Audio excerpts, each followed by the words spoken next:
আমাকে অনেক দুঃখের সঙ্গে বলতে হচ্ছে, কিন্তু এই কথাটা একদম সত্যি। আপনাদের মধ্যে 99% মানুষ কখনোই ধনী হতে পারবে না। আর এখানে ভুলটা আপনার নয়, বরং ভুল হলো এই সিস্টেমের, যে সিস্টেমের মধ্যে আমরা আছি। সবার আগে আমি কথা বলবো আমাদের স্কুল লাইফ সম্পর্কে। স্কুলের মধ্যে কি হয়, আমাদের প্রপার ইউনিফর্ম পরে আসতে হবে, পরিষ্কার জুতো পরে আসতে হবে, ভালোভাবে টাই লাগাতে হবে, ঠিকভাবে মাথার চুল আঁচড়াতে হবে, ভালো রেজাল্ট নিয়ে আসতে হবে। আর মাধ্যমিক পরীক্ষার পরে আপনাকে সায়েন্স নিতে হবে, কমার্স নিতে হবে অথবা আর্টস নিতে হবে। বেশিরভাগ মানুষ আপনাকে বলবে আপনাকে সায়েন্স নিতে হবে, তাহলে তুমি ভবিষ্যতে ইঞ্জিনিয়ার হতে পারবে, ডক্টর হতে পারবে। আর এরপরে আইআইটি তে যাবার জন্য আলাদা করে কোচিং নিতে হবে, আর আইআইটি তে কোচিং নেওয়ার জন্য আবার আপনাকে পরীক্ষা দিতে হবে, আর সেখানে আপনাকে পড়াশোনা করতে হবে, স্কুলের জন্য আলাদা পড়াশোনা করতে হবে। আর এভাবে আপনি আপনার জীবনের 12টা বাজিয়ে দিচ্ছেন। কিন্তু এটা তো হলো কেবলমাত্র শুরু। এরপরে আসে আমাদের লাইফের দ্বিতীয় স্টেজ, সেটা হলো কলেজ লাইফ। কলেজ লাইফেও সেই একই জিনিস আমাদের পুনরায় পড়ানো হয়।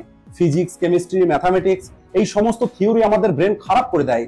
অ্যাটেন্ডেন্স মেনটেন করতে হবে, এক্সাম দিতে হবে, প্রজেক্ট কমপ্লিট করতে হবে, প্রতি মাসে আলাদা টেস্ট দিতে হবে, লক্ষ লক্ষ টাকা ফি পেমেন্ট করতে হবে। আর এরপরে সময় আসবে প্লেসমেন্টের। আর ওই প্লেসমেন্টের জন্য পুনরায় আপনাকে প্রস্তুতি নিতে হবে, আপনাকে ইন্টারভিউ দিতে হবে, নিজের উপরে প্রেশার নিতে হবে। আর সবশেষে হয়তো আপনি চাকরিটা পেয়ে যাবেন। এরপরে আসে আমাদের লাইফের তৃতীয় স্টেজ, সেটা হলো আপনার কেরিয়ারের। একবার চাকরি পেয়ে যাওয়ার পরে আপনাকে প্রতিদিন অফিসে যেতে হবে, আর ওই রেসের মধ্যে আপনাকে অংশগ্রহণ করতে হবে, যেখানে আপনার মতোই হাজারো মানুষ কাজ করছে। আপনার বস আপনার উপরে প্রেশার ক্রিয়েট করবে, আপনাকে ডেডলাইন দেওয়া হবে, আপনার ওয়ার্ক লাইফ এবং পার্সোনাল লাইফকে ব্যালেন্স করতে হবে। বাড়ি ফেরার পর বাড়ি ফিরেও আপনাকে কাজ করতে হবে। আপনি প্রমোশনের জন্য অপেক্ষা করবেন, কিন্তু সবশেষে যখন প্রমোশন আপনি পাবেন না, তখন আপনি আপনার চাকরি পরিবর্তন করবেন, পুনরায় আপনি কিছু নতুন মানুষের সঙ্গে পরিচিত হবেন। কিন্তু এখানেও সবকিছু শেষ নয়। এরপরে আসে আমাদের জীবনের চতুর্থ স্টেজ, আর সেটা হলো বিয়ে। এখন আপনার বয়স হয়ে গেছে 30 বছর, আপনার বিয়ে করার সময় হয়ে গেছে। পরিবার থেকে আপনার জন্য মেয়ে দেখা শুরু করে দিয়েছে, সবশেষে আপনার বিয়ে হয়ে গেছে। এরপরে আপনাকে আপনার বাচ্চার প্রস্তুতি নিতে হবে। বাচ্চা হয়ে যাওয়ার পরে তার জন্য আপনাকে খরচ করা শুরু করতে হবে। এরপরে আপনাকে নিজের জন্য গাড়ি কিনতে হবে, নিজের জন্য আলাদা বাড়ি তৈরি করতে হবে। এছাড়া আপনাকে ভালো পোশাক পরতে হবে, আপনাকে নিজেকে স্মার্ট দেখাতে হবে, কারণ সফলতার অর্থই হলো নিজেকে ধনী দেখানো। এরপরে আপনার সন্তান ধীরে ধীরে বড় হচ্ছে, আপনার জীবনটা কোনোরকম ভাবে পার হয়ে যাচ্ছে। আর এখন আপনি চাইলেও আপনার চাকরি আর ছাড়তে পারবেন না, কারণ এখন প্রতি মাসে আপনার কিছু খরচ ফিক্সড হয়ে গেছে। আর এখন যদি আপনি আপনার চাকরি ছেড়ে দিয়ে বিজনেস করার কথা চিন্তা করেন, তাহলে সেখানে অনেক বেশি রিস্ক আছে। আপনার পরিবার কিভাবে চলবে, আপনার সন্তানদের পড়াশোনা কিভাবে করাবেন, আপনি আপনার সন্তানের বিয়ে কিভাবে দেবেন। তাই আপনি তো কোনোভাবে আপনার ওই চাকরি আর ছাড়তে পারবেন না, বিজনেস আপনি এখন করতে পারবেন না। আর এখন আপনি প্ল্যানিং করছেন কেবলমাত্র রিটায়ারমেন্টের, যাতে যখন আপনি রিটায়ার হয়ে যাবেন তখন যেন আপনি সেই জীবনটা কাটাতে পারেন যে জীবনটাতে আপনি এতদিন ধরে বাঁচতে চাইছিলেন। আজ আপনার বয়স 30 বছর, আর 30 বছর পরে আপনি রিটায়ারমেন্ট নেবেন। আপনার অ্যাকাউন্টে 1 কোটি টাকা থাকবে। আপনি ভাবছেন এফডি তে টাকা ইনভেস্ট করে দিই, 30 বছর পরে সেটা 1 কোটি টাকা হয়ে যাবে আর আমার লাইফটা সেট হয়ে যাবে। কিন্তু আপনি এখানে ওই কথাটা ভাবছেন না যে 1 কোটি টাকা আজ আপনার 1 কোটি টাকা মনে হচ্ছে, 30 বছর পরে ওই 1 কোটি টাকার ভ্যালুটা 1 কোটি টাকা থাকবে না। তখন ওই 1 কোটি টাকার ভ্যালুটা হয়তো 25 লাখ টাকা হয়ে যাবে। আর তখন আপনাকে আপনার বাকি জীবনটা আপনার পরিবারের উপরে নির্ভর করেই কাটাতে হবে।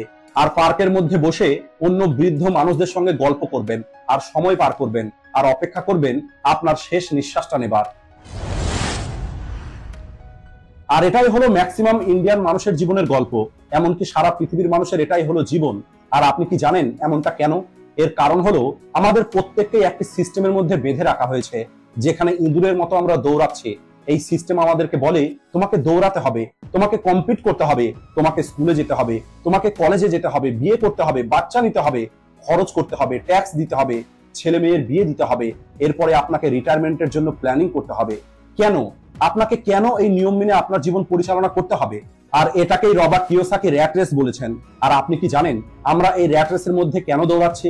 কারণ যদি আমরা এই র‍্যাট রেসের মধ্যে না দৌড়াই, তাহলে যে মানুষগুলো টপ লেভেলে আছে, যারা এই এডুকেশন সিস্টেমটা তৈরি করেছে, তারা কিভাবে আমাদেরকে নিয়ন্ত্রণ করবে?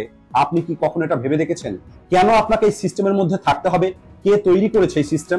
তাহলে বলি, 1800 খ্রিস্টাব্দের দিকে প্রুশিয়ান নামের একটি দেশ ছিল। ওই দেশের আর্মি অনেক বেশি স্ট্রং ছিল, কিন্তু সমস্যা হলো ওই আর্মি কোনো কন্ট্রোলে থাকতো না। আর্মিগুলো সেই কাজই করতো যা তাদের করতে ইচ্ছে করতো। আর এরপরে এদের লিডাররা ডিসকাস করে এই আর্মিদেরকে কিভাবে কন্ট্রোল করা যাবে। এরা তো অনেক বেশি স্ট্রং, আর এরা তো কোনোভাবেই কন্ট্রোলের মধ্যে আসছে না। এরপরে তারাই তৈরি করে এই এডুকেশন সিস্টেম। একটি এমন সিস্টেম যা মানুষদেরকে চাকরির জন্য তৈরি করবে। আর এটা করেই তারা তাদের আর্মিকে কন্ট্রোল করতে পারে। আর এরপরে তারা ভাবে এটা তো খুবই ভালো একটি সিস্টেম, এভাবে আমরা সমস্ত এরিয়ার মানুষদেরকে কন্ট্রোল করতে পারবো। আর এই সেম টেকনিকটাকে অ্যাপ্লাই করে ব্রিটিশরা যখন ইন্ডিয়াতে আসে, তারা এই এডুকেশন সিস্টেমটাকেই আমাদের দেশে অ্যাপ্লাই করে। আর ব্রিটিশরা বলে যে ইংরেজি শেখা অনেক ভালো, তাই মানুষকে এই এডুকেশন দিতে হবে যাতে মানুষদেরকে আমরা নিয়ন্ত্রণ করতে পারি, তাদেরকে আমরা ট্রেন করতে পারি যাতে তারা আমাদের জন্য কাজ করে। আপনাকে ভালো ইউনিফর্ম পরতে হবে, গুড মর্নিং বলতে হবে, সময়ের মধ্যে অফিসে আসতে হবে, বসের কথা শুনতে হবে। আর এভাবেই এই এডুকেশন সিস্টেম আমাদেরকে 18 বছর ধরে ট্রেনিং দেয়। আর এখানেই সবকিছু শেষ হয় না, বরং এরপরেও আমাদের চারপাশে অ্যাডভার্টাইজিং এবং মার্কেটিং এর সাহায্যে আমাদের এমন এক্সপেকটেশন তৈরি করা হয় যে আপনাকে লোন নিতে হবে, গাড়ি কিনতে হবে, আপনাকে শো অফ করতে হবে, আপনাকে ঘুরে বেড়াতে হবে। আপনার টাকা যত খুশি নষ্ট হয়ে যাক না কেন, আপনাকে কেবল মানুষকে দেখানোর মতো জীবনে বেঁচে থাকতে হবে। আর এটাই তো এই সিস্টেম চাই, যাতে আমরা এদের কন্ট্রোলে থাকি।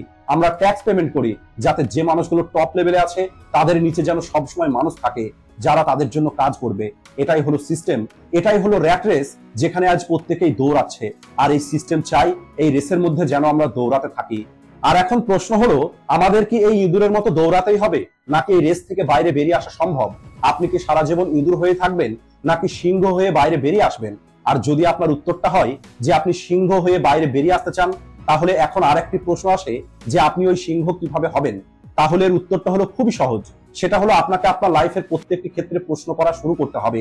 এই র্যাট রেস থেকে বাইরে বেরিয়ে আসার জন্য আপনার মেন্টাল প্রোগ্রামকে সবার আগে চেঞ্জ করতে হবে। আর ওই মেন্টাল প্রোগ্রাম আপনাকে চেঞ্জ করতে হবে 3টি লেভেলে, যার মধ্যে সবার প্রথম লেভেল হলো মেকিং মানি। দেখুন, যদি আপনি কেবলমাত্র টাকা রোজগার করতে চান তাহলে আপনি যান আর চাকরি করুন। কিন্তু যদি আপনি ধনী হতে চান, যদি আপনি ওয়েলদি হতে চান, যদি আপনি সময় চান, যদি আপনি financially freedom, location freedom, time freedom, piece of mind, এই সবকিছু আপনি পেতে চান, তাহলে আপনাকে বিজনেস করতেই হবে। এখন আমি আপনাদের ওই কথাটা আরো একবার বলছি, যে কথাটা আমি আপনাদের এর আগে অনেকবার বলেছি।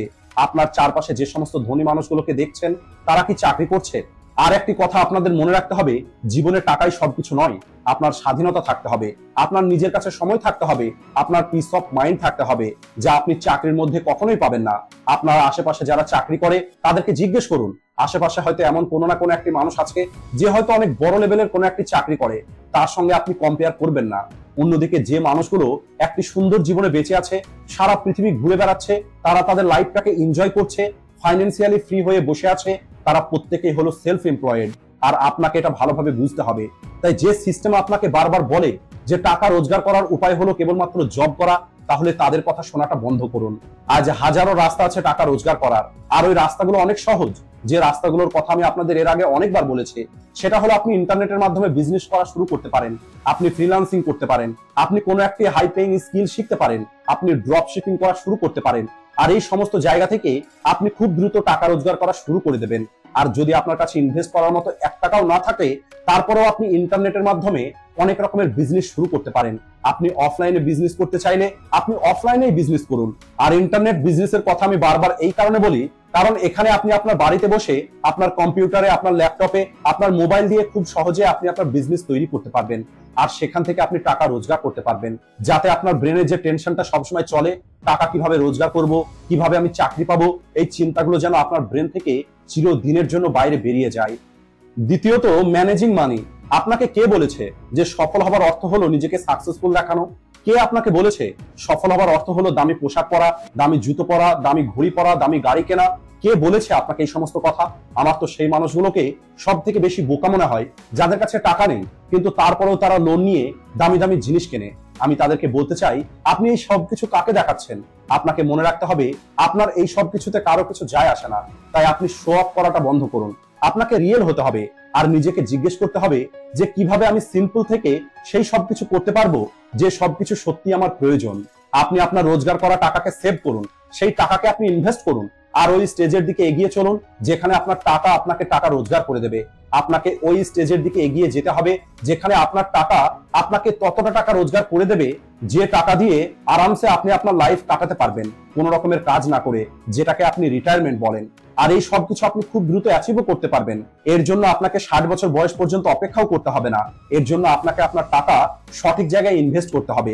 আপনি মিউচুয়াল ফান্ডে ইনভেস্ট করতে পারেন, স্টক মার্কেটে ইনভেস্ট করতে পারেন, ডিজিটাল কারেন্সি, রিয়েল এস্টেট, এই সব কিছুতে আপনি ইনভেস্ট করতে পারেন। কিন্তু তার আগে এই সবকিছু সম্পর্কে আপনি পড়ুন, শিখুন, আর আপনি ছোট থেকে শুরু করুন। আর শো অফ করাটা বন্ধ করুন। আপনাকে ধনী হতে হবে নিজের জন্য, নিজের পরিবারের জন্য, পৃথিবীর মানুষের জন্য নয়। Number 3, managing life. দেখুন, টাকাই সবকিছু নয়, জব করা, বিজনেস করাটা সবকিছু নয়।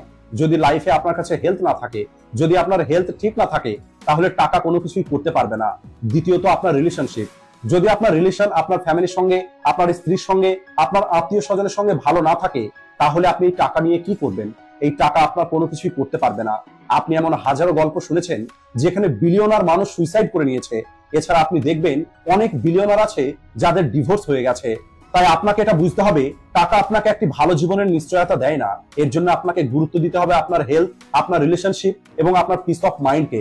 তাই সবার আগে আপনি আপনার টাকা সমস্যার সমাধান করুন, আর তখন থেকে আপনি আপনার হেলথ এবং রিলেশনের খেয়াল রাখা শুরু করুন। আর এভাবে আপনাকে আপনার মাইন্ডকে রিপ্রোগ্রাম করতে হবে। তাহলে আপনি এই র্যাট রেস থেকে বাইরে বেরিয়ে আসতে পারবেন। আজকের ভিডিওটা এই পর্যন্তই। ভিডিও ভালো লাগলে ভিডিওটিকে লাইক ও শেয়ার করতে ভুলবেন না। ভিডিওটি শেষ পর্যন্ত দেখার জন্য ধন্যবাদ।